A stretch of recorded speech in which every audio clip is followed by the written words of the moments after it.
E o seu Bento, sabiamente, ele pedia para o oficial o dinheiro da condução, que a gente ia de bonde para lá. E eram 4 conduções, né? 2 para mim, 2 para ir e 2 para voltar. 2 para o seu Bento e 2 para mim. E o que o seu Bento fazia? O oficial pagava 4 passagens para ele, e como a gente era pequeno, a gente passava por baixo da roleta. Essa roda, a mãe chegava lá, deixava o filho, girava a roda, e a freira que estava lá pegava essa criança. E quem quisesse vai ficar com a criança, pegava essa criança, vinha no cartório com as vestimentas que ela tinha, registrar. Porque com o registro que vocês fizeram para mim, eu tirei minha carteira profissional, arrumei emprego, ganho e posso pagar. Então o que eu posso falar da minha vida é mais ou menos isso. É uma alegria muito grande trabalhar no cartório. A Noreg brilhantemente assume, o Sinoreg, aliás, brilhantemente assume a função de reger esse fundo e de administrar, e funciona como um relógio. Nós fizemos há cerca de, acho que uns 4, 5 anos atrás, um casamento de uma senhora, uma velhinha. Ela tinha 100 anos. 100 anos. Com quem que ela casou? Com a cuidadora dela. O que aconteceu? Depois do almoço, em torno de umas 4 horas da tarde, chega um camburão da Marinha e nos leva todos presos. Todos.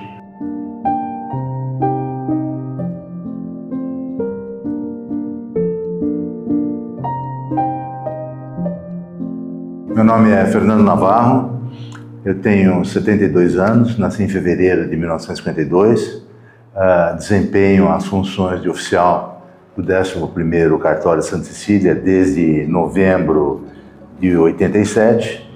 Comecei a minha carreira com 14 anos de idade. Vou relatar uma breve história ao meu respeito, tá? Eu nasci na Barra Funda. Infelizmente, eu nasci numa casa. Meu pai não teve nem condição de levar minha mãe para dar luz numa maternidade, na nossa condição tão difícil que era. Com 7 anos eu fiz o grupo escolar, fui estudar no Colégio Antônio Prado, e desde essa idade eu já levava, depois do almoço, a marmita para o meu pai, que meu pai tinha uma farmácia no bairro da Barra Funda também. Fomos crescendo e tal. Com 14 anos eu fui trabalhar no cartório Santa Cecília, no cartório da Barra Funda, desculpe, onde minha mãe já era escrivã. A história da minha mãe, ela com jovem, ela trabalhou no cartório de Taubaté, se casou em 1948 com meu pai e vieram para São Paulo. A minha mãe veio trabalhar no cartório Santa Cecília, cujo oficial era o Dr. Luiz de Toledo Mendes Pereira. O Dr. Luiz tinha um substituto dele, que era o Sr. Paulo Frota de Carvalho. O Sr. Paulo assumiu o cartório da Barra Funda, que o cartório ficou vago, e o Dr. Luiz, sabiamente, falou para minha mãe: Adelina, vai junto com o Paulo trabalhar no cartório da Barra Funda, que ele é uma pessoa idosa, e ele falecendo, você vai assumir o cartório. Evidentemente, foi o que aconteceu. O Sr. Paulo faleceu uns anos depois de ter assumido lá, e minha mãe veio assumir o cartório da Barra Funda. No cartório da Barra Funda, minha primeira função era ser office boy. E eu me lembro, nessa ocasião, que tinha um office boy que ele fazia vários cartórios, o nome dele era Bento, era um senhor de cor, e eu ia com ele no fórum, diuturnamente, pegar o Diário Oficial.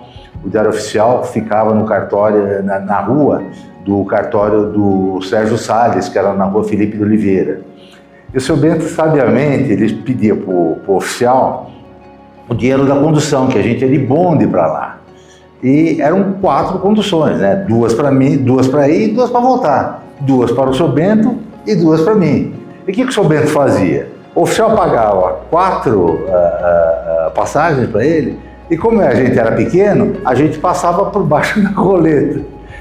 E o seu Bento, evidentemente, ficava com o dinheiro dessas duas passagens, né? E ele me falou, quando você for maior, a pessoa que você for ensinar a ser office boy, você faz a mesma coisa. O seu Bento trabalhou muitos anos com a gente, ele se aposentou, ele deve ter falecido, evidentemente. O filho dele trabalha até hoje no cartório da Consolação. Bem, quando eu assumi, aí meu pai faleceu em 1973, a minha mãe ficou meu pai faleceu infelizmente com 45 anos, a minha mãe ficou muito desolada, minha mãe não se casou mais e ela sentia muita dificuldade de continuar no cartório da Barra Funda, porque toda hora ela manuseava os livros, via a letra do meu pai, etc. Ela ficava muito depressiva. O doutor Luiz saiu do cartório de Santa Cecília e foi removido para o cartório de Indianópolis. E o cartório de Santa Cecília acabou ficando vago. A minha mãe pediu a remoção para o cartório de Santa Cecília, o governador de São Paulo deu essa remoção para ela e ela veio para o cartório de Santa Cecília e eu vim juntamente com ela. Ao assumir o cartório, minha mãe ficou alguns anos aqui, eu assumi o cartório em 1987 como escrivão.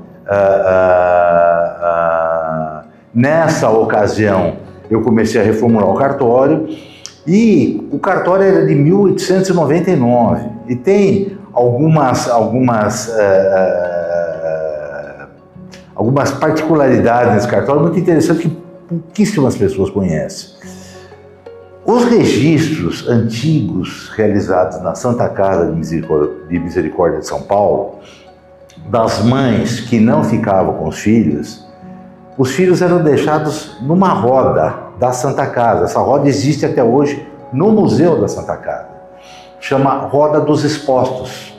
Essa roda, a mãe chegava lá, deixava o filho, girava a roda e a freira que estava lá pegava essa criança. E quem quisesse vai ficar com a criança, pegava essa criança, vinha no cartório com as vestimentas que ela tinha, registrar. Inclusive, eu em 2004, ou seja, 20 anos atrás, eu dei uma entrevista para a Arpen falando dessa roda também.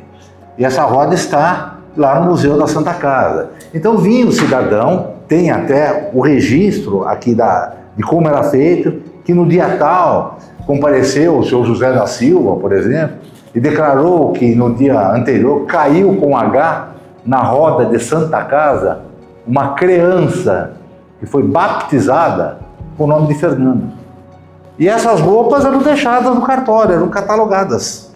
Isso foi doado, eu chamei o Arquivo de Estado depois, isso foi doado, está no Arquivo de Estado, tudo isso. E há um caso também na legislação de um cidadão deixado na roda da Santa Casa, que ele cresceu, etc. E ele foi morar na Alemanha. E o registro de nascimento dele só constava o nome dele. Ele não tinha nem pai nem mãe. E como é que vai explicar para os alemães um cidadão que não tem pai nem mãe? Isso foi um dos casos muito difícil de ser solucionado.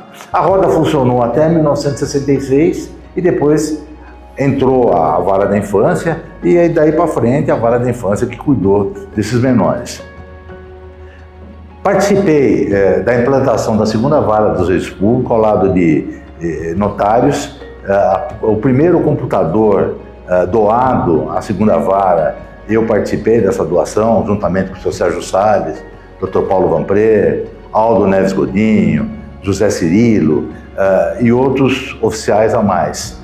A segunda vara começou do zero, os juízes tornaram-se nossos amigos, nossos informantes e nossos orientadores. Era uma amizade muito grande que a gente tinha. Esse cartório tem personalidades registradas aqui, muito grandes. Dona Lígia Fagundes Teres, Mazzaropi. E esse cartório também fez o primeiro, e creio que o único casamento não compatível que a gente teve, do prefeito Prestes Maia. Temos o livro aí, etc e tal. O prefeito estava para falecer e ele resolveu casar. Foi feito esse casamento. Com o falecimento do Ayrton Senna, quando saiu a reportagem sobre ele, consta no diploma dele o reconhecimento de firma do diploma feito por esse cartório, eu que assinei esse diploma. Jô Soares, o presidente Fernando Henrique Cardoso, com Dona Ruth, sempre usaram esse cartório. Dona Ruth chegava aqui no cartório, ficava na fila para aguardar ser atendida, para fazer o reconhecimento de firma dela. Dona Ruth, a minha esposa, com a qual ela trabalha comigo, nós estamos casados há 50 anos, a doutora Terezinha, ela faz a parte financeira aqui do cartório, atendia a Dona Ruth e ela ficava muito feliz. Então é um cartório que a gente atende aqui a colônia israelita, uma colônia muito grande. Temos, infelizmente, o lado lá ali da parte da estação rodoviária, onde tem a Cracolândia. Um outro detalhe também que me marcou muito foi quando a gente era jovem, o cartório funcionava de domingo. E domingo, depois do almoço, meu falecido pai se dirigia comigo à favela Ordem e Progresso, na Barra Funda. A favela Ordem e Progresso ficava onde ficou o Play Center e onde é hoje o Fórum Criminal. Meu pai ia lá comigo para fazer registro de nascimento das pessoas que não tinham condição de vir ao cartório. E naquela época, os registros eram pagos. E meu pai pagava do próprio bolso. Não tinha registro gratuito, tudo era pago. Meu pai tirava do bolso dele e pagava. Isso me marcou muito. E teve um cidadão que voltou no cartório para registrar mais um filho e chegou para mim e disse: Fernando, vim registrar mais um filho. Eu olhei para ele: o senhor se lembra de mim? Lá da favela, tudo? Óbvio que eu não me lembrava, né? E ele me falou uma coisa que me marcou muito: mas agora eu posso pagar, porque com o registro que vocês fizeram para mim, eu tirei minha carteira profissional, arrumei emprego, ganho e posso pagar. Então o que eu posso falar da minha vida é mais ou menos isso. É uma alegria muito grande trabalhar no cartório, é uma escola diária, a gente lida com pessoas das mais diversas fases da vida e das mais diversas condições financeiras. Evidentemente, a nossa atenção é muito grande para os menos favorecidos. Aos novos que vão entrar, eu não vou dizer meus pêsames, não, nunca falaria isso daí. Vou dizer sucesso, paciência e muita paciência. Infelizmente, com a Covid, com o advento da Covid, as pessoas mudaram um pouco. Mudaram um pouco, não mudaram muito. As pessoas ficaram mais intransigentes, menos acessíveis. E a nós que lidamos com o público, que tem mais paciência. Às vezes entra uma pessoa aqui no cartório: vai demorar? Falou: primeiro me fala bom dia, depois eu vou responder para você.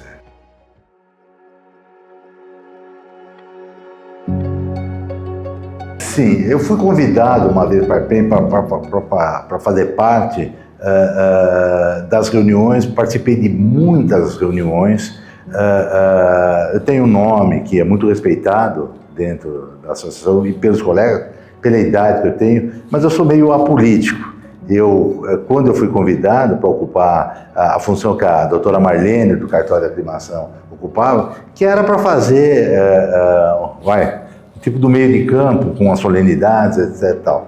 Essa função hoje, por incrível que pareça, quem desempenha é minha filha, Paula Navarro, que ela é juíza, ela é titular da 9ª Vara da Fazenda Pública, e ela foi convidada pelo presidente do Tribunal de Justiça, o Dr. Fernando Garcia, a ser assessora dele. E ela faz, às vezes, ela é chefe da Casa Civil da presidência do tribunal, e ela vive em Brasília, etc. Ela é uma pessoa política, que eu posso dizer que participa de solenidades, tudo. Mas eu sou um pouco mais reservado nesse aspecto. Quando eu sou convidado a participar, eu nunca me neguei, evidentemente. Mas eu sou um pouco reservado nesse sentido. A Noreg, muito pouco. Eu converso, evidentemente, com o pessoal de lá. Uma outra preocupação que todos nós temos, eu já me dirigi ao presidente e falei, é agora com a vacância das serventias. que os cartórios vão ter que ser entregues com todos os funcionários pagos, etc. e tal. Não pode se deixar nenhuma dívida para o oficial que vir assumir. A minha sugestão, como já relatei com outros colegas e conversamos, e evidentemente vão trabalhar nisso, é a implantação de um fundo para resolver esse tipo de problema. Quando passou o registro de nascimento gratuito, os cartórios se viram numa iminência de não funcionar. Como é que a gente pode trabalhar de graça? Isso não existe. Existe papel, existe funcionário, existe energia, existe aluguel. Tem uma série de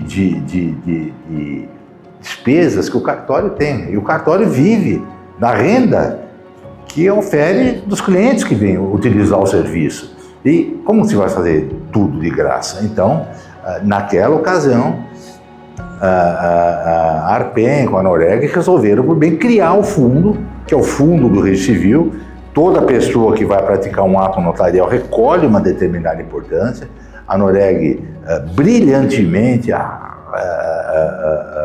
assume, o Sinoreg, aliás, brilhantemente assume a função de reger esse fundo e de administrar, e funciona como um relógio.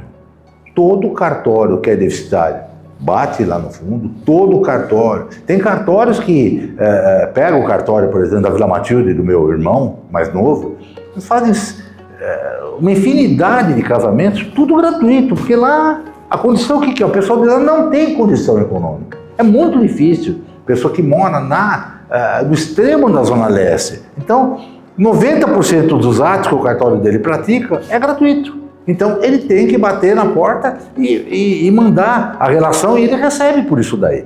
E, com referência à vacância dos cartórios, a minha ideia, e já outros colegas avançaram isso, principalmente para os mais velhos que estão já quase se aposentando, o que seria? Esse fundo também, um fundo para administrar e solucionar o problema dos cartórios vagos. Hoje em dia, o que está acontecendo? O oficial se aposenta e dane-se. E não é por aí. Não é por aí, dane-se, não é por aí. Eu tenho funcionários aqui, tenho estatutários que estão há 30 anos comigo.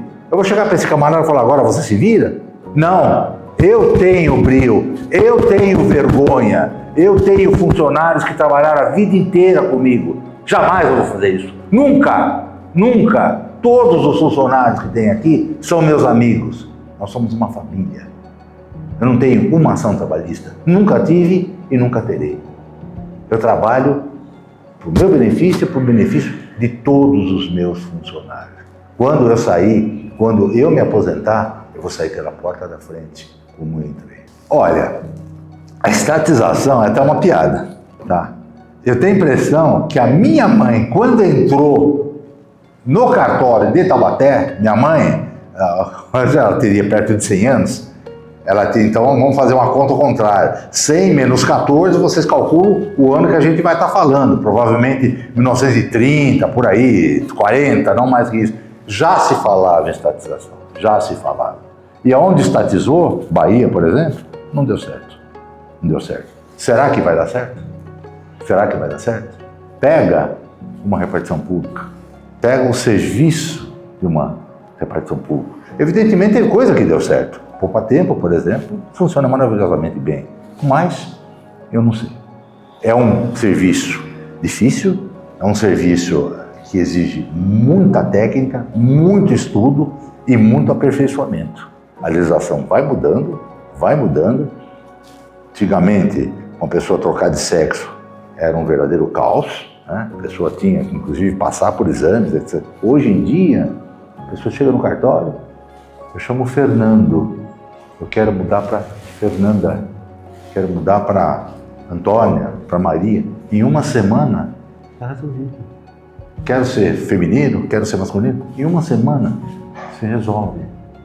Então, eu acho que o preparo das pessoas que trabalham em cartório e como que entra aprendendo o que é um carimbo e vai, até prestar o concurso, e o concurso é dificílimo. Confesso a vocês, não sei se eu teria condição de passar no concurso. Eu assumi o cartório antes da Constituição É dificílimo. Minha filha prestou e passou e não quis. Chegou para mim e falou: pai, eu não quero ter responsabilidade e problema que vocês enfrentam, tanta dificuldade que vocês têm. E eu acho que ela estava certa.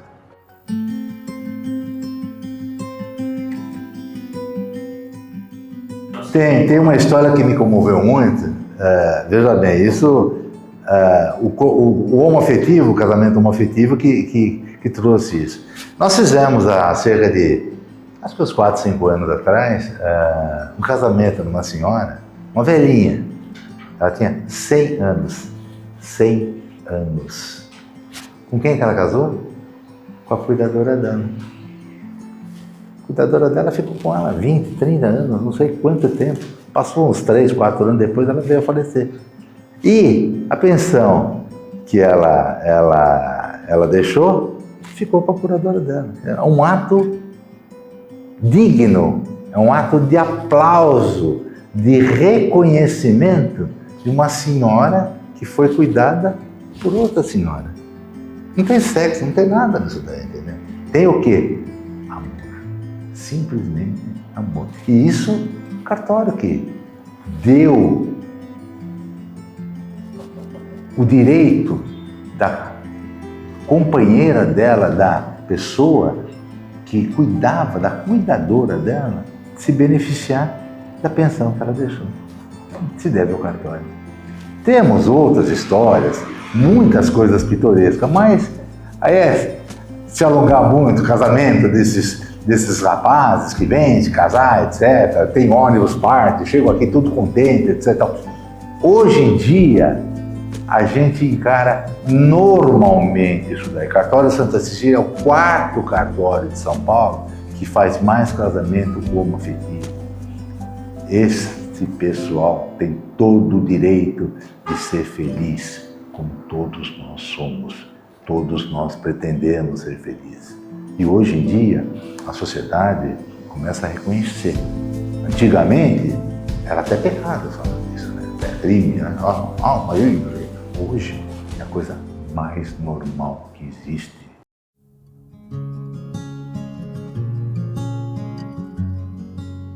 Olha, a gente vê com bom senso tudo que vem em detrimento da facilidade do cliente. Mas o que ocorre também? Existe também a segurança que os cartórios dão.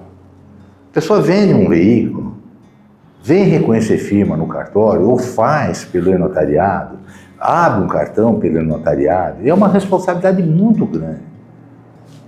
Firma falsa é normal, 1, 2, 3 casos por semana que nós temos. Este cartório fez uma procuração, e eu fui inclusive vítima de um processo administrativo, de um senhor chamado Neif Expósito. Ele era um desqualificado, ele era uma pessoa, um bandido, para falar o português bem claro, estelionatário. Ele não fez só nessas, ele fez um monte de cartório. E pegava um precatório que era seu, se passava por você, fazia documento tão perfeito que a gente não tinha condição de verificar, e se passava pela pessoa, fazia o precatório e tentava vender o precatório. Nós somos vítimas como outros colegas. Então, a nossa maior função é segurar, é dar fé pública na coisa que é verdadeira. E, evidentemente, o estelionatário, o falsário que quer se prevalecer disso, ele encontra muita dificuldade perante todos os cartórios, porque hoje todo e qualquer oficial faz os seus escreventes, os seus auxiliares, fazendo cursos de aperfeiçoamento, de grafotécnica, de identificação de identidade, de documentos, etc. Para quê? Para o cliente poder ter tranquilidade ao fazer uma transação. Essa é a nossa função. Eu, felizmente, com 20 anos de idade, eu conheci a minha esposa, Terezinha, apelido Teca. Ela, no meio cartoriado, era chamada Teca. Vivemos 5 anos namorando, nos casamos, tivemos 2 filhos. primeira gravidez dela, num casal de gêmeos, infelizmente ela perdeu. Nasceu minha filha Paula, em 1981. Paula está fazendo agora em dezembro 42 anos. E depois meu filho Fernando, que é um empresário, ele tem 40 anos. Temos dois netos. A Paula tem um menino, 15 anos, e o Fernando, meu filho, tem uma menina, também 15 anos. Vivemos em completa harmonia. Graças a Deus, o meu casamento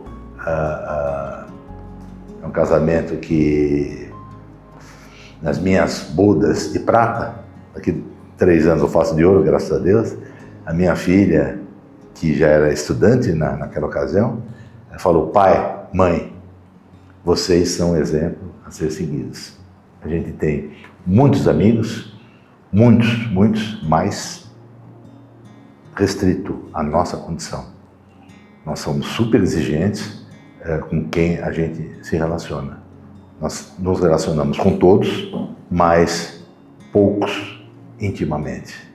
Eu vejo assim, com apreensão, tá? Por causa das mudanças da legislação, o CNJ sempre mudando, mudaram a regra do jogo agora, antigamente não era. Quando assumiu o cartório, você se aposentava, entregava o cartório, quem assumisse, assumia o cartório do jeito que ele era. Hoje, como é que é? A pessoa assume o cartório, funcionário, rua. Não é justo isso, né? Não é justo. Vamos ser honestos. Trabalharam comigo, sofreram comigo, se alegraram comigo, prosperaram comigo. Aí sai, vai. E outro colega que chegou aqui, um concurseiro, rua todo mundo. Vai prestar concurso? Olha, se você assumir, você veja o cartório que você vai assumir, os funcionários que estão lá, você vai ter que assumir também. É o risco do negócio. Ele vai ganhar? Vai ganhar. Então ele assume o risco. O empresário não assume o risco do negócio dele? Quem assume um cartório? Não. Só venha a nós o vosso reino? Seja feita a sua vontade? Não. Isso está errado. O fundo talvez salve esse problema. Eu vejo isso com muita preocupação nos meus 72 anos de idade. Vi colegas que jamais eu pensei que fosse tomar essa atitude, se aposentar e sair pela porta do fundo. Jamais, jamais. A minha índole, a minha dignidade, jamais permite que eu faça e tome uma atitude dessa. Nunca vou fazer isso, nunca. Isso tem que ser dado uma solução.